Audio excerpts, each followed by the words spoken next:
Aku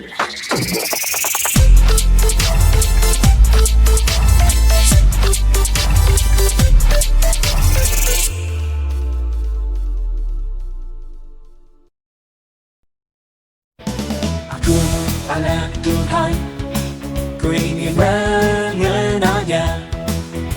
Aku anak Tuhan, ku rindu belajar firman-Nya. Aku anak Tuhan, ku mau tahu kehendak-Nya. Aku anak Tuhan, ku ingin turut Dia. Aku anak Tuhan, sekarang dan selamanya. Aku anak Tuhan, ku ingin mengenalnya. Aku anak Tuhan, ku rindu belajar firman-Nya. Aku anak Tuhan, ku mau tahu kehendak-Nya. Aku anak Tuhan, ku ingin turut Dia. Aku anak Tuhan, sekarang dan selamanya.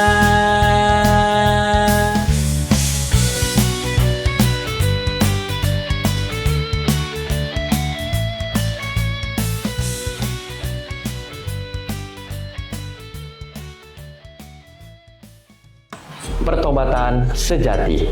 Shalom, damai sejahtera untuk kita semua. Halo sahabat-sahabat seiman yang hebat.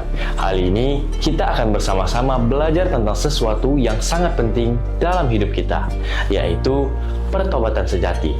Pernahkah kalian merasa bersalah setelah melakukan sesuatu yang kurang baik? Nah, perasaan itu adalah langkah awal dari pertobatan, di mana kita mulai menyadari bahwa ada sesuatu yang perlu diubah. Dalam konteks iman Kristen, pertobatan bukan sekedar merasa menyesal, melainkan sebuah tindakan aktif, mengubah pikiran dan tujuan hidup agar sejalan kehendak Allah. Ini merupakan respon manusia terhadap panggilan Tuhan yang menyentuh hati. Pertobatan itu seperti berbalik arah dari jalan yang salah menuju jalan yang benar, sebagaimana diajarkan dalam Alkitab. Ini berarti meninggalkan kebiasaan buruk atau perbuatan dosa, lalu memilih untuk mengikuti ajaran Tuhan Yesus. Proses ini melibatkan pembersihan hati dan pikiran dari segala hal negatif, kemudian mengisinya dengan firman Tuhan. Contohnya, saat kita tahu berbohong itu salah, pertobatan membuat kita berhenti berbohong dan mulai jujur dalam setiap perkataan kita, karena kejujuran adalah hal yang Allah inginkan.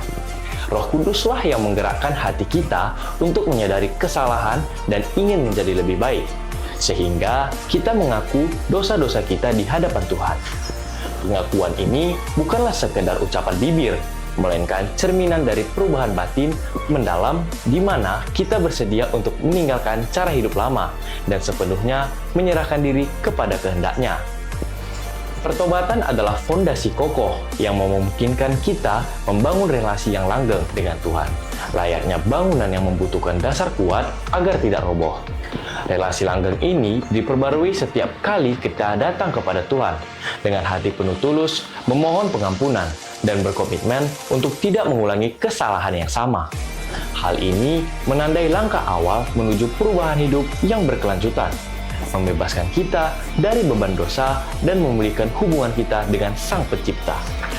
Perubahan bukan hanya tentang tidak berbuat dosa lagi, tetapi juga tentang menghasilkan buah-buah pertobatan dalam kehidupan sehari-hari, yang berarti menunjukkan sikap dan perilaku baik kepada sesama. Jadi, saat kamu melihat temanmu kesulitan, kamu akan menolongnya. Atau saat kamu merasa ingin mengambil barang yang bukan milikmu, kamu akan menahan diri dan meminta izin terlebih dahulu. Inilah yang Rasul Paulus sebut sebagai meninggalkan manusia lama dan mengenakan manusia baru, yang senantiasa diperbaharui dalam pengetahuan yang benar sesuai gambar penciptanya. Akhirnya, pertobatan sejati merupakan anugerah Allah yang memungkinkan kita untuk memiliki hati yang baru dan roh yang teguh. Anugerah ini mendorong kita untuk senantiasa mencari kehendak-Nya dan hidup di dalam ketaatan, membawa dampak positif bagi diri sendiri maupun lingkungan sekitar. Allah menggerakkan hati kita untuk bertobat dan membuka jalan pengampunan bagi kita. Semoga kita semua dapat senantiasa merenungkan dan mempraktikkan ajaran tentang pertobatan sejati ini dalam hidup kita sehari-hari, sehingga kita bertumbuh menjadi pribadi yang semakin serupa dengan Kristus. Salam kasih Yesus menyertai kita semua.